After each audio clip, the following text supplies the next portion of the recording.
Wow! Yes! Hi guys! Maggagata tayo ng alimasag. Ito ang isa sa paborito kong ulam. Lalagyan natin siya ng malunggay. Saka ito ay bago. Maraming hindi nakakaalam sa gulay nito pero napakasarap. Yan guys. Yan yung huling gata natin.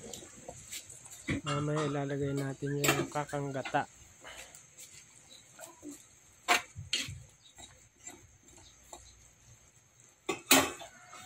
Sa ginataang alimasag hindi nawawala yung kalabasa.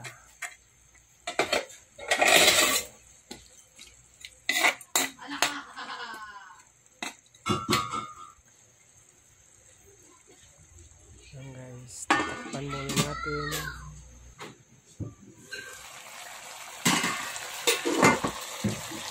At pababawasan natin ang sabaw sa natin lalagyan yung kakang gata.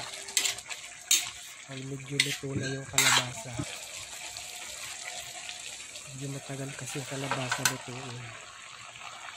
Yan lang po yung bago. Karamihan natatagpuan itong gulay na ito ay sa bundok. Meron akong puno dito galing pang Marinduque. Maliit lang siya nung dinala dito, ngayon ay mataas na.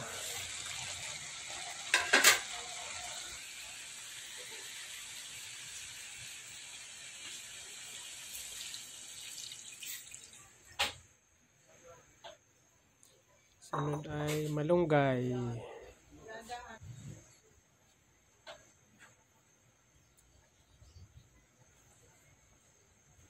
Yan, linagay na natin yung kakang gata. Haluin lang natin madalas para hindi siya buo-buo. Nilalagyan ko ito ng maraming paminta para medyo maanghang siya.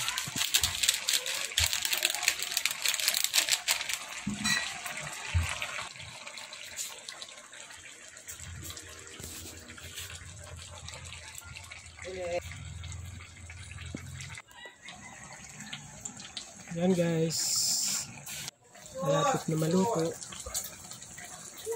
ang ating masarap na ginataang.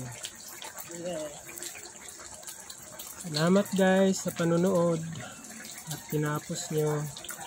Salamat, kain na po tayo. Thank you.